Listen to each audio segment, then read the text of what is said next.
party down, location mysterious. Wanna rock this con like my man James Tiberius. Jesse and Marina, they're mad clever like the Negus. Gonna guide you through the scenes, beam from London to Las Vegas. Where to go, how to dress, when to sleep, who to see. Celebs not to miss, Sardis Wong and SMG. Star Trek into awesome, build some memories at last. Set the proper course, the Shore Leave Podcast. Boom.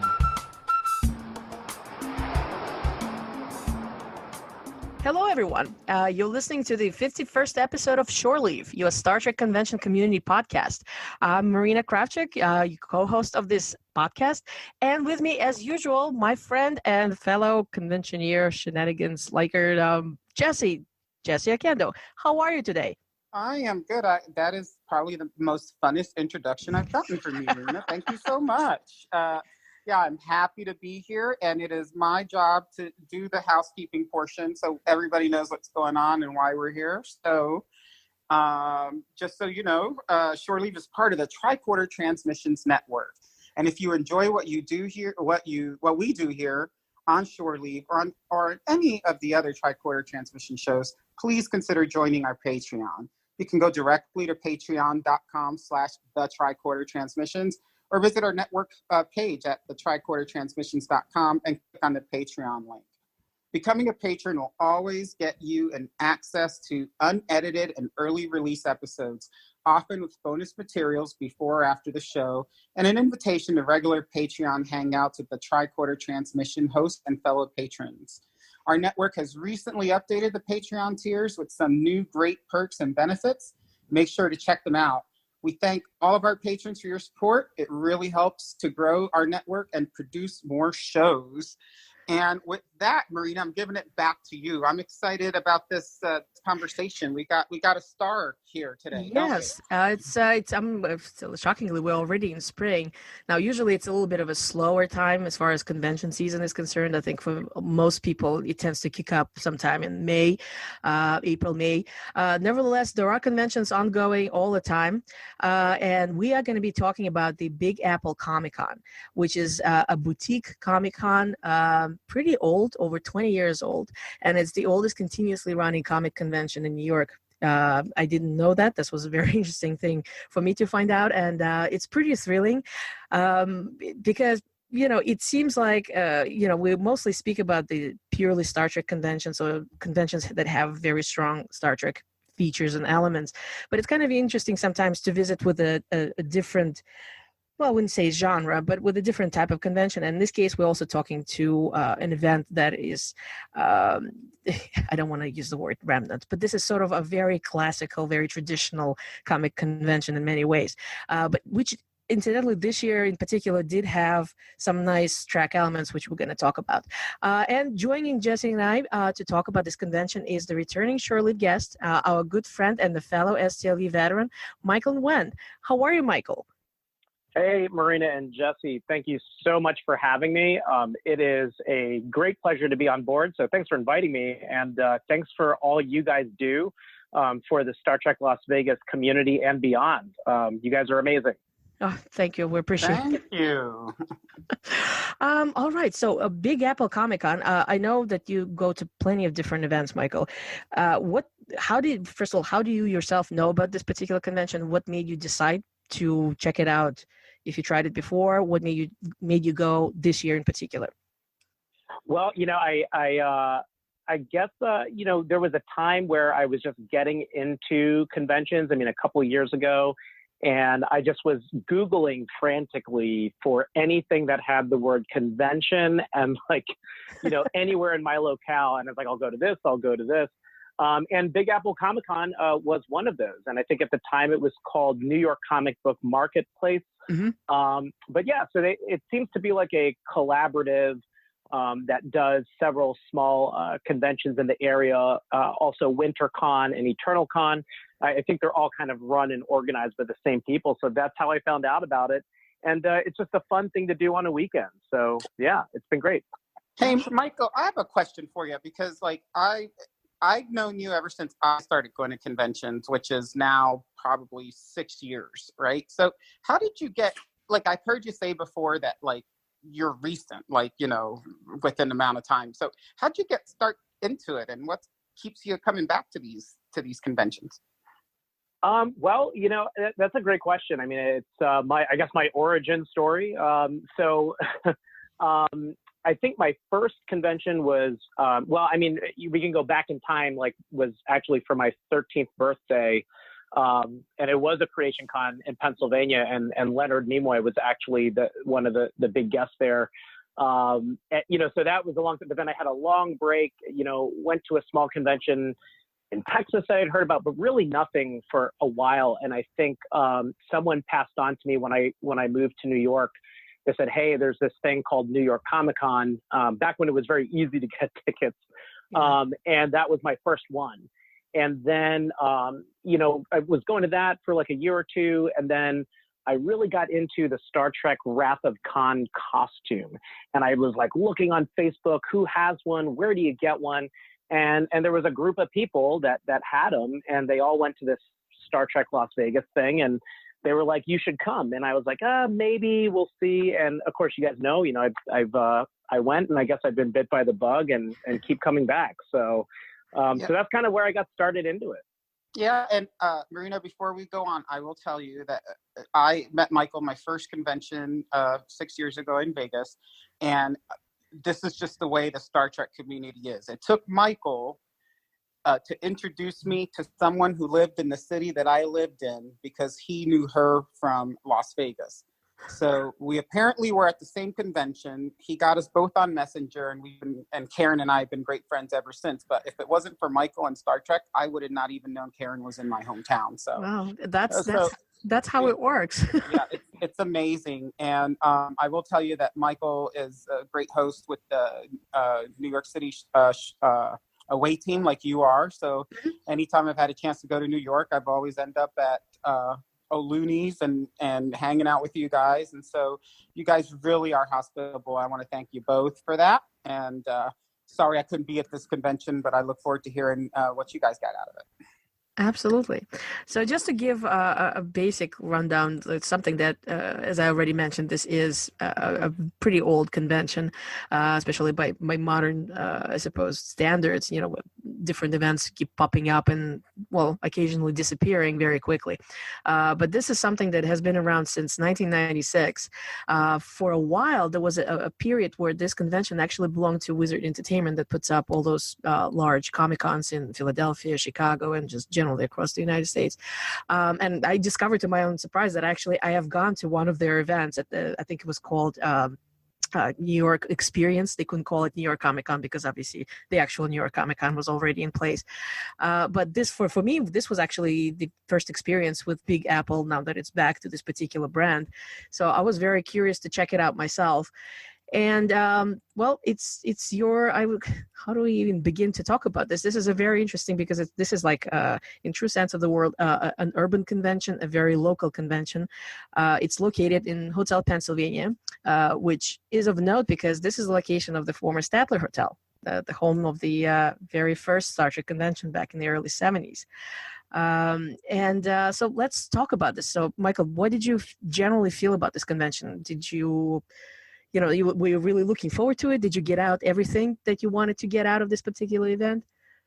Yeah, I think, to kind of step back for a second, conventions are really interesting, and they definitely, that kind of adage of you get out what you put into it, it totally applies. But also, I've also found, Jesse, you helped me kind of bring me back in time to my earlier days in conventions, and what I look for out of conventions has changed as I get older. And I think the sooner we all recognize that, the happier of a time you can kind of have. So, before I really wanted to maximize every single minute of the convention. I mean, I still kind of do. But it was like, I got to be there when it opens, and I got to be there when it closes. And then I'm still going to mill around outside until they tell me, hey, it's over, you got to leave.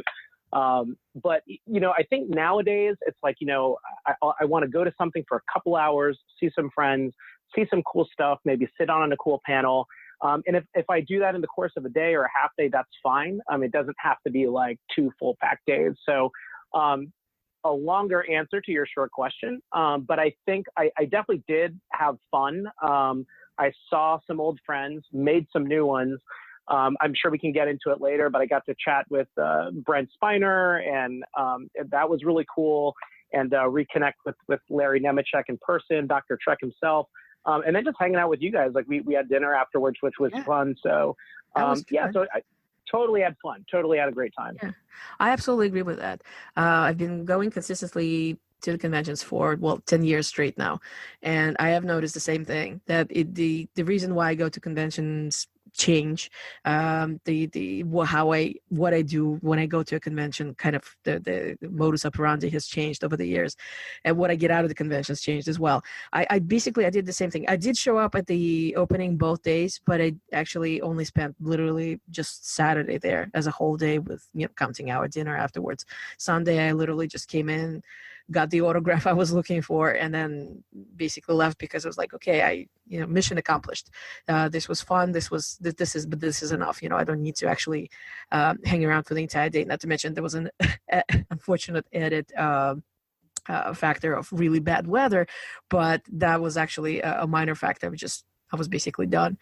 So let's talk about just, the general vibe of the con, like how would you compare it to other Comic Cons? How would you compare it to Trek-specific events, if you will? I mean, Trek-specific is a bit tricky because there aren't that many old Trek conventions out there anymore.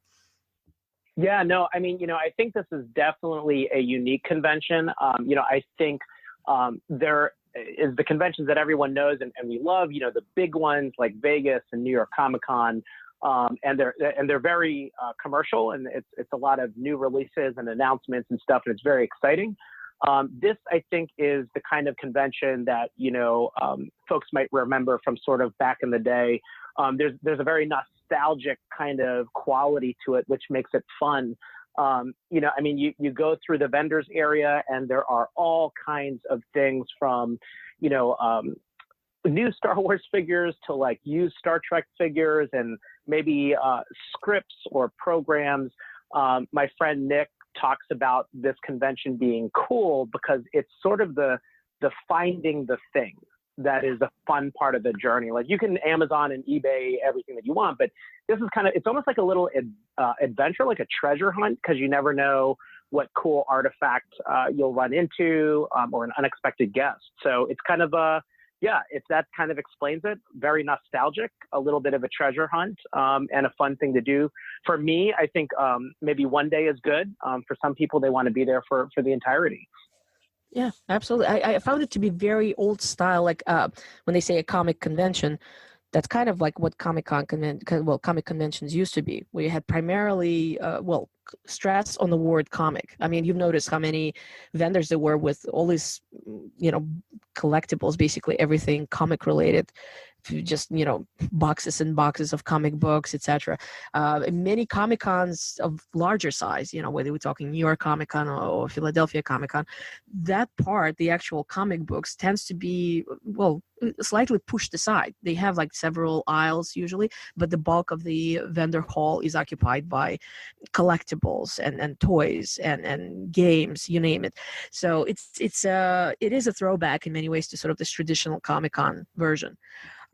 So you mentioned, meeting up with friends. I think this kind of was the sort of convention where, for me at least, it was a big factor for going, because I knew a lot of familiar faces are going to be there, not only specifically Vegas, even though there were quite a few fellow veterans, but just our local community.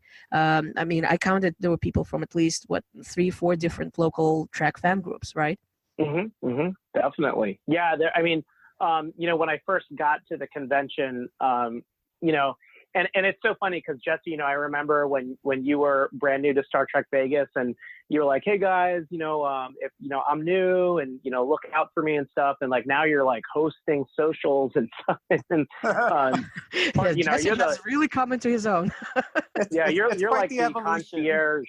Yeah, and it's kind of like, but as that kind of network develops, it's kind of cool that like I'm really confident that definitely in New York City and certainly other cities as well, like Star Trek fans can go in there, and there's probably going to be, like Darlena had her New York cosplay group with Star Trek fans, or, maybe there's the Iwo Jima group, or the Growler group, or our away team.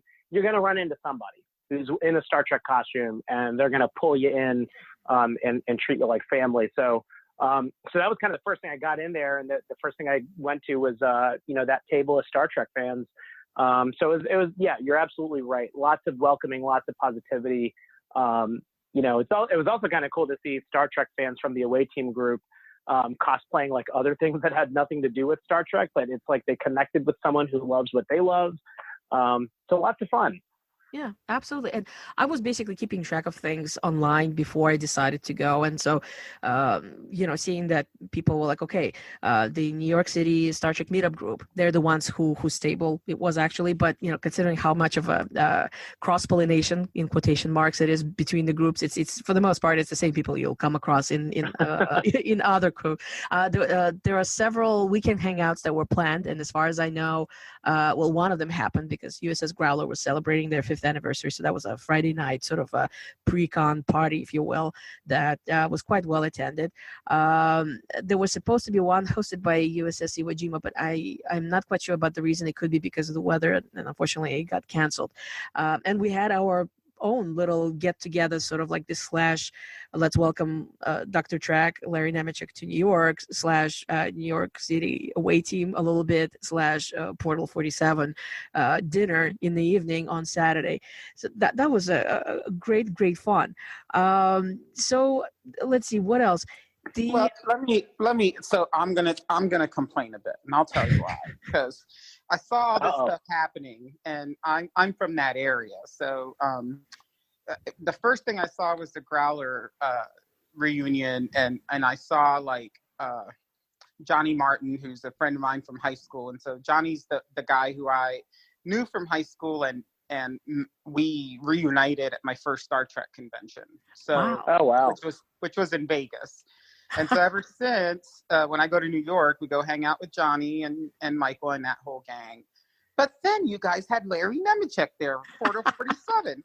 And yeah, Larry we're Nemechek, kind of a big deal. Yes, we are. And he's from Oklahoma. So I've seen Larry every year in Oklahoma at the local convention there. And I'm like, what is he doing over there? And is that the SoonerCon? That's the one? Yeah. And I was excited because like, somebody posted something about Larry misses you or something. I was like, oh, Larry, I wish I was there. And then you guys had more reunions. And I'm like, I moved to Atlanta, but I should have maybe moved to New York at this point. I am in favor of that. I'll support that motion, Same thing. But, Jesse, at the very least, we're always going to have Vegas. Yeah. But yeah, you guys rocked it in terms of, I know how the conventions are that aren't just Star Trek specific, but you guys rocked it in terms of finding yourselves and finding the family, that we're so used to in any convention we go to. And I was so excited to see it happen. So thanks for sharing pictures. Absolutely. And it's same thing. That's the important part when you actually have that connection. And in this case, it was, as I mentioned, this is an older style convention, yet it had this, perhaps to some unexpected track element, but it was actually, from my understanding is one of the organizers was actually specifically looking to have track representation at the convention. So the New York City Star Trek meetup group was invited, and they were provided with the table, and quite a few fellow fans showed up properly in uniform. So Trek was very well represented for I suppose a smaller non-Trek event like this. And the overall, speaking of like the attendance, like you was speaking, conventions are so different in sizes. I mean, and Comic-Con, especially right now, people tend to think in tens of thousands of people, if not hundreds.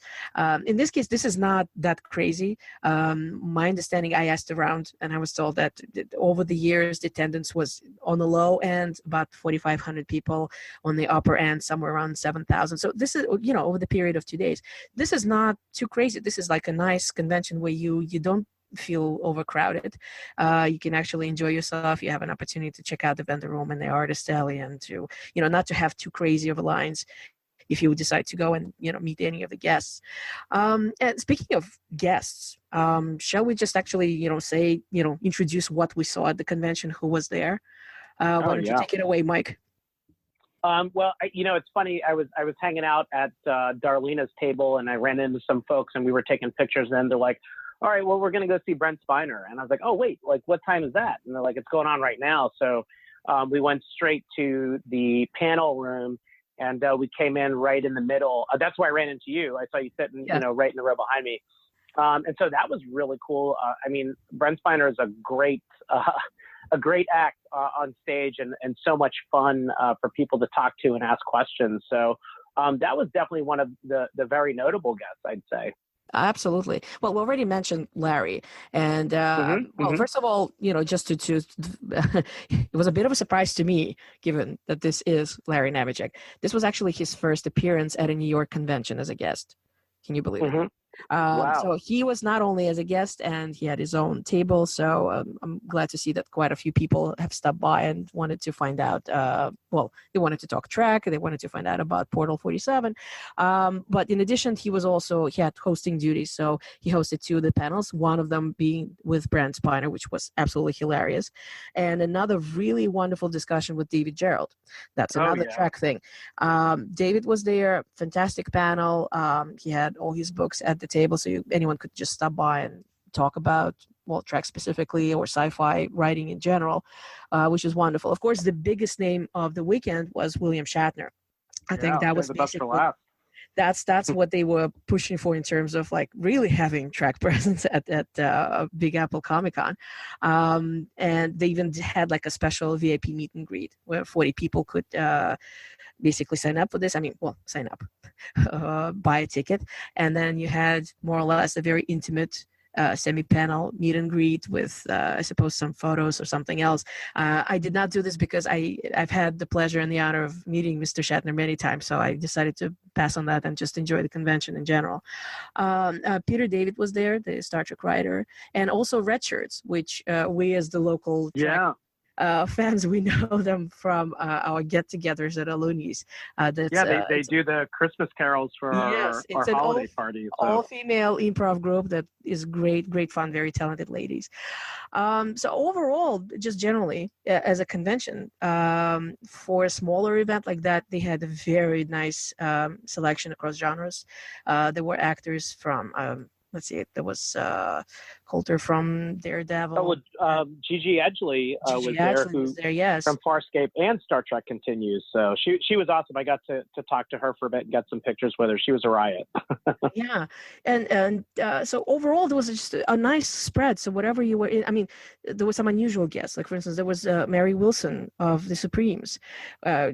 Musical legend. They had Kathleen Turner, which was actually one of I have met her before, but that was the autograph that I was looking forward to get. Oh wow! It was a nice spread, and in that regard, I enjoyed myself greatly. Now, did you do any autographing or photo ops by yourself? So I did one with Brent Spiner. I was actually his last photo op for the day, and came in super late, and I got to talk to him for a bit because I love this web series that he did a couple of years ago called Fresh Hell, and I think it's still out there on YouTube. Yeah. Uh-huh. And he plays himself, which is great. And then I did a picture with Gigi Edgley, and she was awesome. She was like, let's get somebody else to take our pictures instead of doing a selfie. And I think we took like 15 pictures. She wanted to do like 4 different poses. Like she's like, let's do a goofy one. Let's do, so those were the 2 that I did. And I didn't really plan on doing those, but they were there. Very reasonable cost as far as pictures go. It was like $30 or something like that. But so those are the 2 that I did. Yeah. Well, I did the selfie and the autograph with Kathleen Turner, so it's not exactly track, but it was very enjoyable because she has a phenomenal sense of humor and just generally a very interesting person to talk to. I have gone to 2 of the panels though that Larry hosted with David Gerald and Brent Spiner, which were great fun. And then for the most part, I have to admit, this is probably the first convention I spent where majority of my time was actually taken up by hanging out with fellow friends, primarily near Larry's table. We just chatted. Several folks from Roddenberry Network was there, Elia from Priority One, and Sue from Women at Warp. So we just had tremendous fun. Just you're literally sitting there like, okay, Star Trek, and that's right. That was it. But it's something that you noted, and I wanted to kind of elaborate on that. This was, given this is a Comic-Con, a pretty affordable event, all in all. This is not something that's tremendously expensive. It's very affordable. Anyone can go to it. It's a 2-day convention, single day tickets. If you pre-purchase them, were $30 a piece, or it was $45 if you were doing a 2-day version. So I do not recall what the VIP thing for Shatner was. It was much more expensive than this. But as a general experience, where you just go and you can literally meet pretty much whoever was the guest, there were no limitations, is very, very, it's almost cheap. Yeah. And I mean, I don't know about you guys, like I know you guys do a lot more, you do a lot of professional photo ops, I think, in Vegas, but sometimes I kind of like just the, one taken in like a casual setting, rather than the, high school yearbook marbleized backdrop. So it's also cheaper. So. Now, as far as like the vendor room, and I think tangentially that kind of will bring us into discussion of the space itself. Did you enjoy going through the vendor room or the artist alley? I found that it was very unusually arranged. I suppose unusually is a bit of a mild word, because you can actually get lost going through those aisles. Well, yeah. I mean, I think, one of the challenges that any event is going to run into, especially in New York City, is finding the space that you want at the cost that you want. So like, I mean, when you talk about like rental storefronts in, someplace like Times Square, you're talking, literally like upwards of, anywhere between $2,000 and $3,000 per square foot. So finding a space, I mean, I don't know how that translates to like renting a venue, but at the cost of the space that you want is kind of tough. So, it is, yeah, you're right. It's a little, mazy, I guess. And I think some people were trying to figure out, like, what is the space normally used for when it's not, I was so curious about that. Was that you? I think. Yes, it probably was. I think I mentioned it to at least 4 or 5 different people. I finally spoke to a gentleman who has been a vendor for this particular convention for a very long time. I mean, he was literally he's like, yeah, back in '98, my table was, or whatever. It's like, he just basically gave me a whole download, because apparently this particular, it's this sort of the side pavilion, if you will. It's a former store space. There used to be, at some point, there was Sports Authority in there. So it's something that's not specifically meant as a convention or a conference facility, like many hotels normally do, with conference rooms that can be rearranged to host conventions or conferences. In this case, it's a store space. So so the toilets are not necessarily obvious, because they would be tucked away in the corners away, and you have lots of like sort of open space in the middle that kind of like, well, what are you supposed to do here? Well, of course, there was some sort of, probably, I don't know what Sports Authority, like, I don't know, sports clothes that was probably there. But whatever it is, it's a nice space because it's all in one spot, in a way. So once you reach Hotel Pennsylvania, which is very easy, incidentally, that's why I meant it's a true urban convention. You have access via pretty much every subway line, I think, for that particular occasion. It's all in one space. It's double height, so they didn't have really much space on the ground floor, but it's mostly second floor, plus that little bowels of the ship ballroom, the cellar of the actual hotel where all the main panels were. But it's all very, very compact in a way. It just, at some point, it kind of throws you when you go up the escalator, and all of a sudden it's like tables, columns, and the space that's not particularly geometrical in a way, or perhaps too geometrical. So it feels like, I'm not quite, and you have to have a map at first to kind of orient yourself. In that regard, the convention space kind of threw me a little bit, because I didn't expect it to be. Some people say, "Oh, it's so cramped." I didn't find it to be cramped or crowded. Once you figured out the flow of, if you go this way, it's the artist alley. If you turn that way, you're gonna come back into the main space where the guest stars are sitting. It's all pretty straightforward. Anything else that we should touch upon as far as like just generally about the convention itself before we slowly but surely start coming to some sort of a closure? Yeah, no, I mean, I think it's a fun time. I think it's for me, it's a convention that I can go to for maybe a half day or a day, and see everyone and see everything that I want to do. They've been that ring of convention circuits have given me some opportunities to, like I got to interview Nichelle Nichols a couple of years ago. They let me do a panel once on what inspires your cosplay kind of thing. So, if people are looking for something that is open to programming ideas, and then if you enjoy, I want to go and see what kind of cool toy or thing that I can get from the 80s or 90s, from my childhood or something. This is definitely a fun con to go to. And then, of course, seeing all you guys is great. The only thing we're missing is Jesse. That's the one thing we're missing. I'm going to try now because you know how I am. Like, once somebody throws a convention out there, it's a challenge for me to make Yeah. I mean, yeah, go ahead. Go ahead. Oh, I was going to say that, the funny thing, it was like, the last big convention that I went to, I think was New York Comic Con. So it's been a while.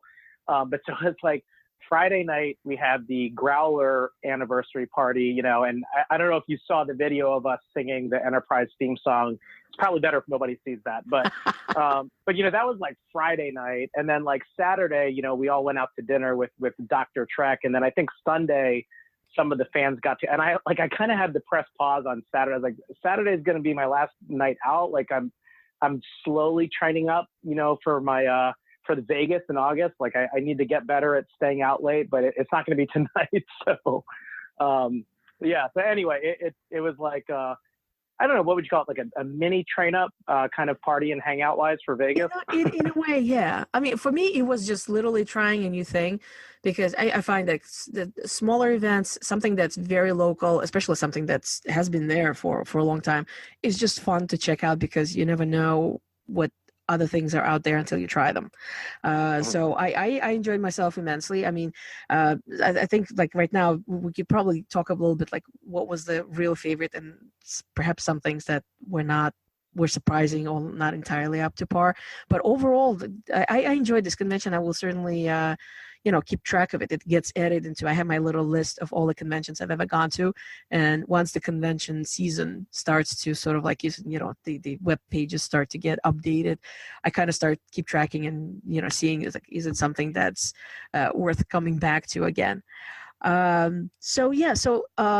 Let's just like anything on your mind, something that really, really stood out. I mean, besides chatting with Brent Spiner, and was there anything that kind of threw you, or was kind of more of a meh moment? Because I mean, not all conventions are not always all positive, all great, all fantastic. I guess if I had to kind of encapsulate like a few just kind of cool Trek things. Number one, I would say was Darlena's table was cool because she had the cutouts, the cardboard cutouts for Worf and Geordi. And those are originals, incidentally. Those are originals. And the originals too, yeah. And so it was fun, you could pose there for some really cool pictures. That was one, and having a fellow fan base kind of where you could always find your Trekkies. Number two, I think, was just definitely getting that. I mean, I know you already mentioned it, but getting to just chat with Brent Spiner about stuff that's not Star Trek. I mean, I love Star Trek and any chance I can get to talk about it, but it was kind of neat to just interact with him, just chat about it. And there was no line, so it wasn't like you're pressured to kind of hurry up. And then I think honestly, just spending time with you guys, like you, me, and Larry, and all of our friends who joined us on Saturday, and just getting to talk about stuff, I love partying with you guys, but it's also fun to sit down and have dinner and like a conversation. So those were my three favorite things. That was it. I'm going to second pretty much everything. I have to say I didn't spend too much time at the table because I just kept making rounds. And then, like I said, I hung around by Larry's table mostly. I did enjoy going through the vendor room because it's one of those things where any Comic-Con, regardless of size, you never know what you're going to find. And there were several pretty interesting vendors that I didn't necessarily expect to see. There was one table, is the Museum of Interesting Things, that had some pretty wild things that you was like, my goodness, where did you get these? Like, we're talking collectibles on practically historical level. Like they had the old style. I mean, it's not even a gramophone. That thing was playing. That's not the vinyl. This is before the vinyls. This is, he was playing tubes. So it was a phenomenal thing just to see, because it's just so beautifully random. There were a couple of food vendors, which is always appreciated, because you run through. Again, regardless of the convention size. Oh, yeah, the root beer guys. Yeah, Wild Bills. It's Right. an old-fashioned traditional soda, and I actually see them pretty much at every Comic-Con here on the East Coast. So I've seen them at New York Comic-Con. I've seen them at the Philadelphia Comic-Con. This one, I'm pretty sure they were at the New York Experience stuff, which was about 6 years ago, I think. So it's it looks like this giant barrel, and you can go up and buy soda, and I think I have a selection of about 6 or 7. Vanilla is especially good. Is that the ones that like you can get it in like a mug, like a metal mug? Oh, yes. This gorgeous mug. And then you can, of course, come back. And as a matter of fact, you can bring it to a different event, and then you can get soda at a discount. So I'm literally in my room looking at my Wild Bill cup from 2015, which is now mostly filled with like pennies. So I probably won't drink from it again, but it's still here. So those people get around, because the last time I saw them was in Calgary last year for the Fan Expo. So there you go. They make the rounds. Yeah, no, but it's a fun thing. It kind of becomes a staple. I actually have 2 mugs of their own. I got a smaller one at the Big Apple, and then I have a larger one that was actually from the firefighters weekend that USS Intrepid hosts every summer. So this is from, again, going back 4 or 5 years. I stopped by and I just couldn't resist, because it's just such fun, metal mugs. They probably do well at Vegas, I'd assume. I mean, I would think so, yeah, but I really don't know how that all ties in, especially. I tend to see food vendors primarily at Comic-Cons, not genre-specific conventions. So that's really, as far as the favorite bits, I enjoyed the meeting the fans immensely. I loved just going through and seeing what the Comic-Con had to offer in terms of actual things. And of course the guests. The things that I were a little bit off, but it's just something that you kind of notice automatically after having gone to many conventions. Like I said, the space kind of threw me a little bit. It was just at first you had to have the map. It was a little bit too warm, and I don't know if it was because of this really bad weather that we were having this particular weekend, and they just cranked up the heating or something. But because there is no coat check, it kind of felt like there's certain parts of the space. It felt like, oh my God, I feel like I'm just gonna, I don't know, I can cook eggs. The interesting thing, as far as the crowd itself, this is not a negative thing. Forgive me. I'm just bringing this up because it's just kind of running through my mind. I noticed that this convention was very different from many others that I attended, just in terms of, I suppose, the gender and the age. It seemed to be a little bit disproportionate. Like, for instance, I noticed that there were many more men, for instance, there were plenty of women, but it really, you kind of walk through the crowd and it was mostly men, kind of on the older side. Sunday seemed to be a little bit more variable, and I don't know why it was. Perhaps more people wanted to meet the guests, and they could only make it on a Sunday. But Saturday was like, I was walking around, like it feels like it's a little bit of an older fandom crowd. So that's kind of the interesting thing, something that Larry did at the beginning of each of his hosted panels.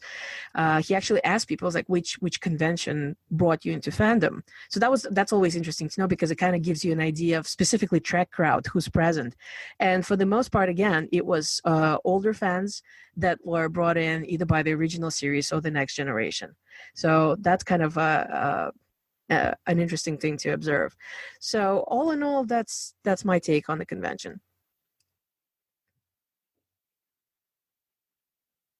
So what do you guys think, what makes that convention unique, right? So like every convention has that one thing that just makes it unique. Like, what is it for this one and I guess I'm curious, what makes it different than New York Comic Con?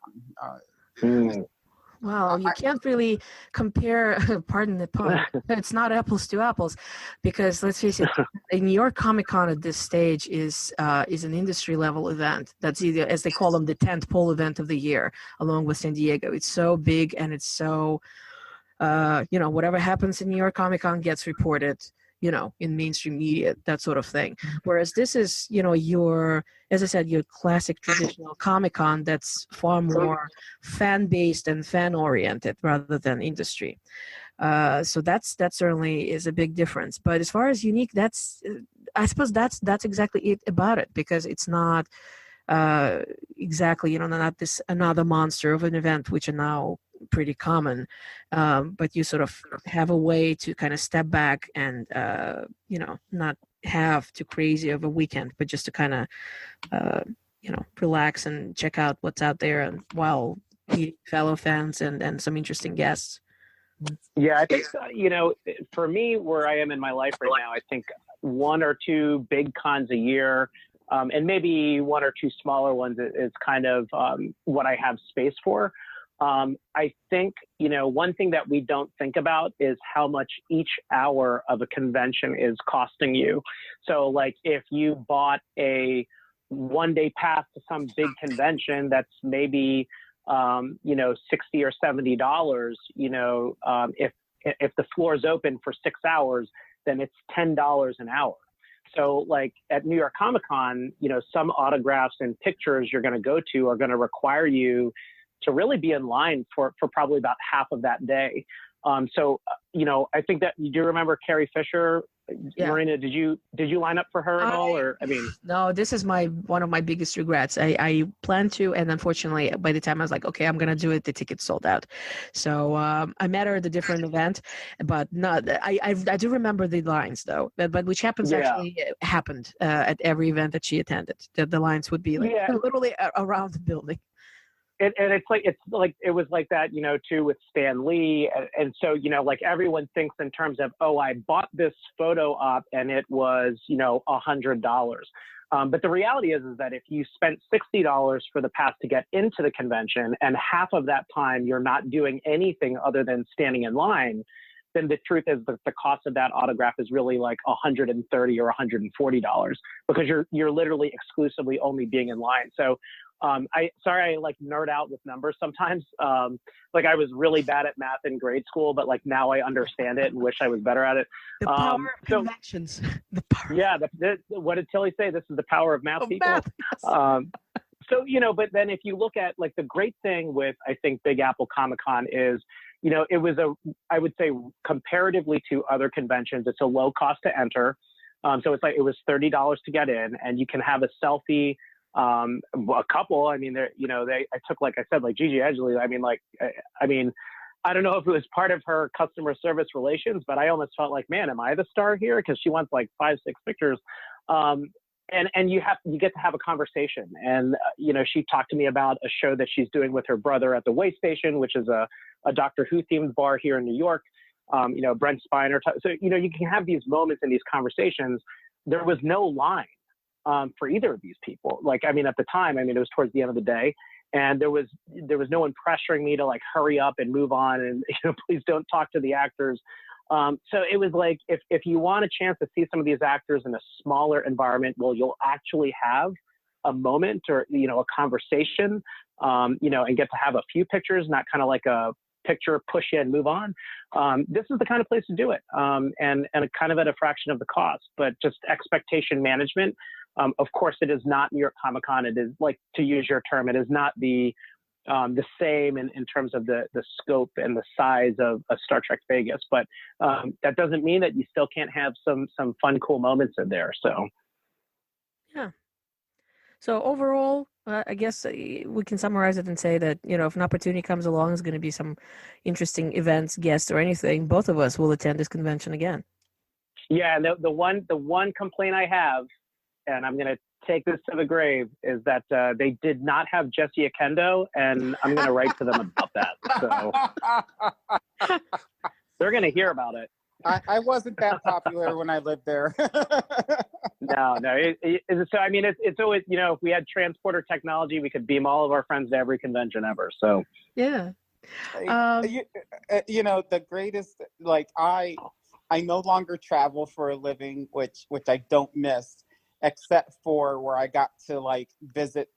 Most of the reasons I got to different conventions was because of work, right? And I was always in different areas of the country. So I missed that. And so when this year, now that I'm not traveling, it's kind of like I don't miss the work, but I miss the traveling quite a bit. Well, we miss you too. So yes. Thank Yes.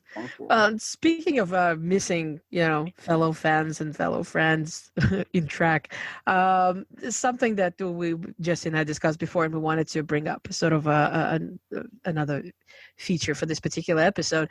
I know that the whole thing about the away teams has been brought up before, and online certainly, and we have it actually at an official Star Trek Las Vegas group. We have that as one of the pinned posts so that people are aware that such thing exists and how you can make your own. But Mike, since you're the person to talk to about the away teams, can you do a small spiel and introduction and basically talk about it a little bit, because I find that the away team is a fantastic thing to have for those people who go to conventions, as well, primarily to keep in touch between the conventions, right? Yeah. I mean, I love the idea, Michael, and I know that you kind of started it. So I did say to Marina, I said we should ask him about that, just so we can be reminded of what's going on out there.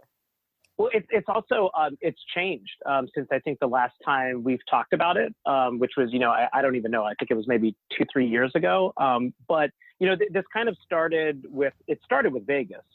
So many great things start with Vegas, and you get back from it, and the first year I was like, oh man, I can't believe I got to wait a whole year to get to party and wear costumes and have drinks with friends.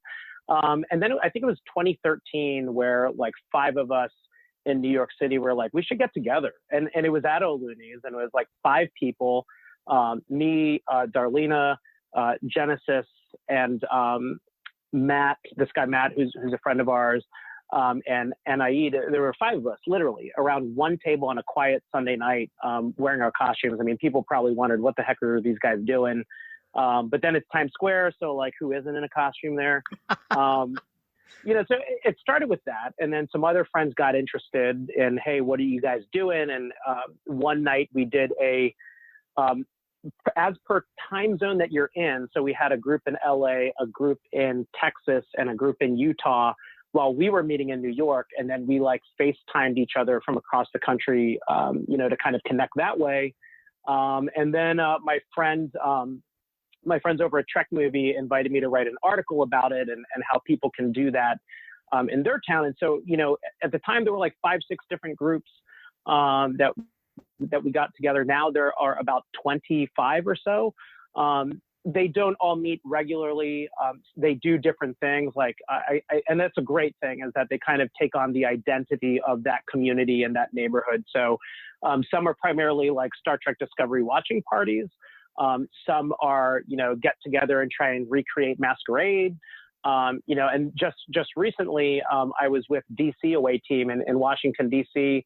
And there were a few of us, all Vegas veterans, by the way, like all Star Trek Vegas friends of ours.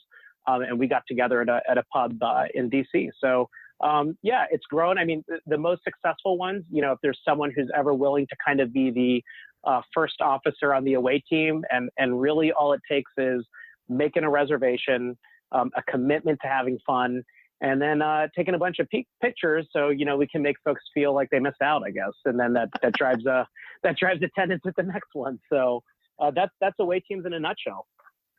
Yeah. Well, thanks so much, Michael, for sharing that, and hopefully as people listen to the podcast, they start thinking about having away teams in their areas. I know I'm now that I'm in Atlanta, I'm kind of trying to see if there's anything that I can get into here, any trouble I can get into in Atlanta. I bet there is. The convention shenanigans, absolutely. No, I love the whole concept of this, because somebody asked me, they're like, well, what's the difference? There are so many fan groups, right? So many clubs, and I was a part of several, and there are some that I could never get into because it was a little bit too structured for my own taste. I live in New Jersey. I work in the city very often. The meetups, you'll be like, okay, we do this every other Tuesday, something. I'm like, well, I could be stuck at work or something else. And it's a bit too much, too much structure. Yeah. Whereas, let's face it. I mean, with the away team, we have pretty flexible, it's, somebody says, let's get together and we do. And then we see each other at conventions all the time. Yeah, I mean, I that's definitely one thing that I want to make clear is, there are so many great Star Trek groups and ships out there already that the last thing I wanted to do is try to take anything away from those institutions. And so, that's actually intentionally why we called it Away Team, is because it is not a ship. There are already many other ships that are awesome and that you can join. This is an away team. So it's just a piece away from that. And you said something about structure. This has the least amount of structure possible. Occasionally we might try and get your attention for a raffle, where we're giving something away, or maybe the bar when they're closing, but other than that, it's just kind of wear costumes, and we try to replicate Masquerade, I guess, as much as we can. But at the same time, it could be very useful too. Like that wonderful charity drive that we had for your birthday, that was very nice thing to organize, and it was purely an away team event too. Yeah, I definitely have to mention that one of the beauties of Trek is bringing like-minded people together who both care about the future of humanity, and also which hotel to stay at in Vegas. They care about that a lot. I don't think there's ever a moment where that debate has died down. Gold Coast to Rio, but also care a lot about humanity and good causes, and so. One of our members, Jessica, we met through this, and she did a fundraiser for Alzheimer's, and Lawrence did a fundraiser for Red Cross and anti-bullying kind of stuff. And so the things that we've been able to kind of do and help each other with together. The birthday thing that you talked about, we collected about 100 canned goods and non-perishable items that'll be donated to City Harvest. So it's not exactly Enterprise going on a relief mission, but it's kind of as close as we can get. Yeah, absolutely. Absolutely. All right. Well, any sort of last thoughts? I don't know, anything wanted to bring up again, just to kind of round off the discussion about Big Apple Con specifically? No, yeah, it was a great time. I'll probably go again, and it's always fun to see Trek faces there. So hope to see people there at the next one. Yeah, fantastic. Same thing. Like I said, it's now on my list of things to keep track of, which is just keeps growing and growing and growing. Well, let's see what's going to happen next year. All right. I guess we're going to be closing down now. Sorry. Yeah, and I'll tell you now, Marina, that you and I, we went to London. to Birmingham. So we should have no reason not to. I should have no reason not to meet up in New York next time there's a convention there. So something. I started to take this in stride. As a matter of fact, Mike, if you remember, you and I met in Vegas as well. Even though we're literally you're in Brooklyn, right? Well, yeah. I think. Well, actually, I met you. I think, and your sister. That was 2012. Yeah. And and we live in the city, and you live across the river in Jersey. Yeah, exactly. And, and it was one of those things where that's when I found out about eventually about the away team and everything. I'm like, I didn't even know that this was happening, and it's literally right next door. So I'll kind of keep it in stride that I know somebody, and then through the convention, meet the convention, we have lunch in the convention, we enjoy ourselves, and then see you next year. And then it turns out to be like, oh, what are you doing here? Once I get home or I travel elsewhere, and it turns out oh, that person was there all along. Yeah, it's such a small world. But the fun thing is, again, any of these away teams, I've seen a lot of great community and networking, and I think people have even helped some of our friends move and with projects, and so it's all one big happy fleet, to quote Khan, right? Yeah, I don't know what I'd do without my Star Trek family all over the place. So I'm happy to be a part of it and to have, believe it or not, come out of my shell, because I was shyer until I went to my first convention, and then I don't know what you guys did to me, but and now you're hosting the I'm very the loud newbies now. Yeah. the newbies welcome and arrival at Vegas. That's like your event. So yeah. And I have to set it up again. So I got a little distracted with my move this year, but I'm settling in. So I'll have you know that the older you get, the harder it is to change. So Yeah, but it's certainly a great event, and I know for a fact that a lot of new members of the unofficial group are really looking forward to that, because I mentioned it to them as that it's a wonderful icebreaker for those who have never been to a convention or just never been to Vegas, period. yeah. All right. So I guess we basically at the end, because we covered almost everything I can think of actually about Big Apple Comic Con. And again, Michael, thank you very much for the wonderful away team discussion. So let's finish up then. Michael, where can people find you online? Yeah, sure. I think the easiest way to find me, well, one is on Facebook through Michael's Cosplay. So I think I'm the only one with that community, that group, or that, I'm sorry, page. And it's a picture of me sitting in the captain's chair of the Enterprise D, the exhibit that came through the Intrepid. So Michael's Cosplay on Facebook. That's the easiest way. And where can people find you online, Jesse? So I am at Jesse Okendo, Oquendo. You'll only see one Jesse Okendo in Facebook.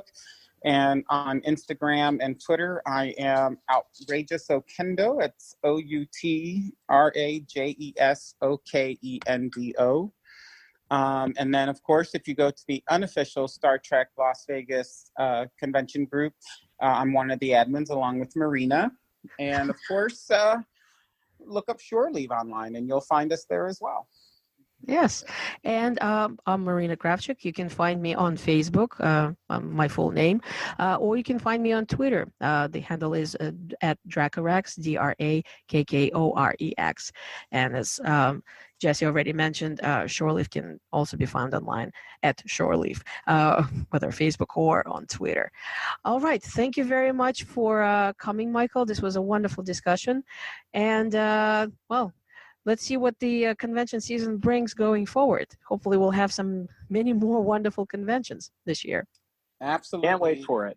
All Good right. night, everybody. Live long and prosper. All right. Keep on tracking.